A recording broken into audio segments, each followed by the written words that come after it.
In this series of videos, we are going to look at the special relativity theory, and we are going to derive the famous equation, perhaps the most famous equation of all, E equals mc squared. Before starting though, I need to remind you that special relativity applies only to what are called inertial reference frames. And an inertial reference frame is quite simply a frame which is not accelerating. It is either stationary or it is moving at constant velocity, but it is not accelerating. Neither is it going round a curve or going round in a circle. Even if it is going at constant speed around a circle, it is accelerating because it will have a centripetal acceleration. So it must be travelling in a straight line at a constant velocity in order for it to be an inertial reference frame. If it is accelerating, then you have to move on to the general theory of relativity. Let us consider an inertial frame called S. If you like, you can imagine this as a spaceship in outer space. And there is a second frame of reference called S prime.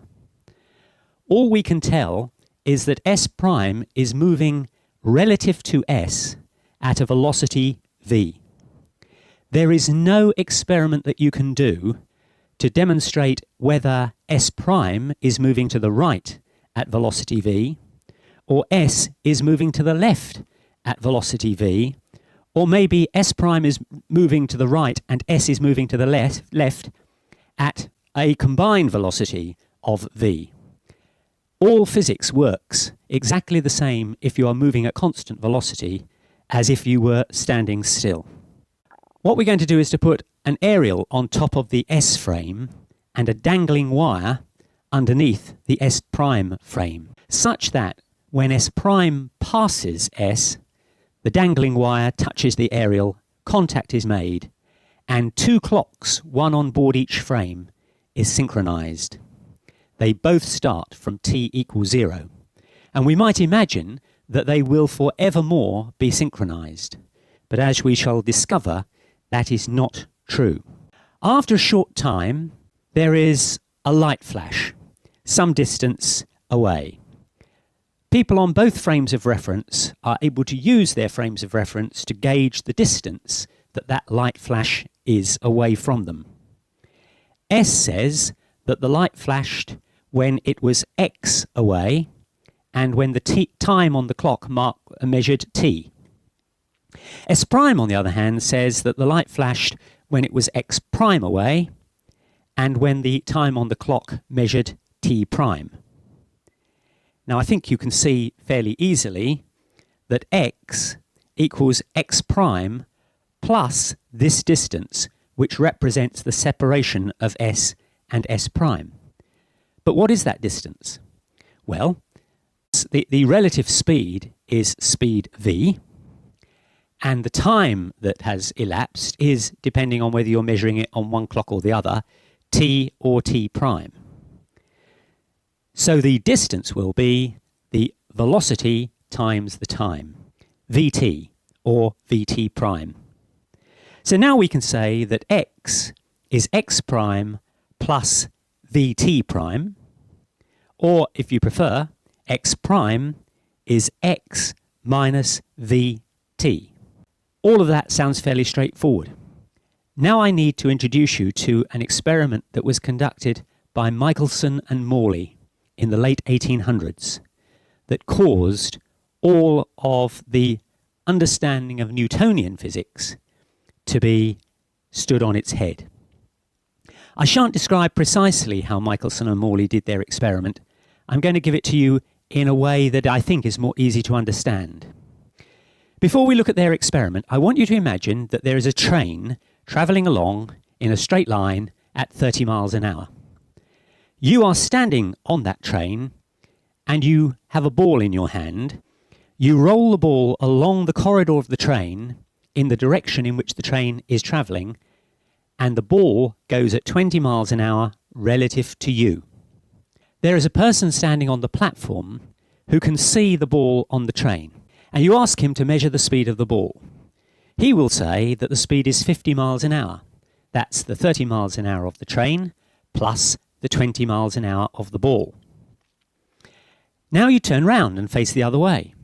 And again, you roll the ball at 20 miles an hour along the corridor of the train, but this time in the opposite direction to the way the train is moving. Now you say to the person on the platform, what speed is the ball travelling?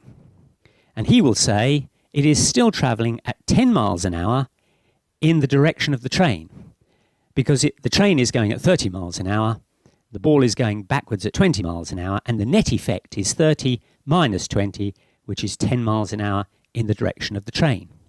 So far, so good. But now let's imagine that instead of rolling a ball, we shine a torch. And that, in essence, is what Michelson and Morley did. Obviously, they didn't do it on board a train, because that would not have been very practical. But in principle, this is what they did. They took a torch and shone it in the direction of the train. And they know that the speed of light relative to them is c, which is actually approximately 3 times 10 to the 8 meters per second. Then they said to the man on the platform, what speed do you measure for light? And of course they're expecting him to say, it is c plus 30 miles an hour. But the man on the platform simply responded, I also measure the speed of light as c, 3 times 10 to the 8th meters per second.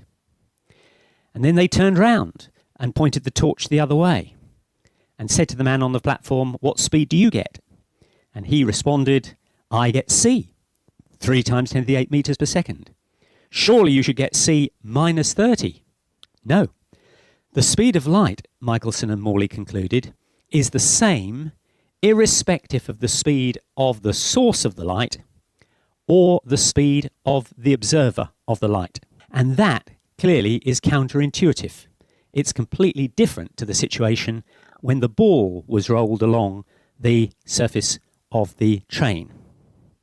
Somehow we have to explain why that happened. Well, one of the things that you could do is to say that the people measuring the speed have measured it incorrectly.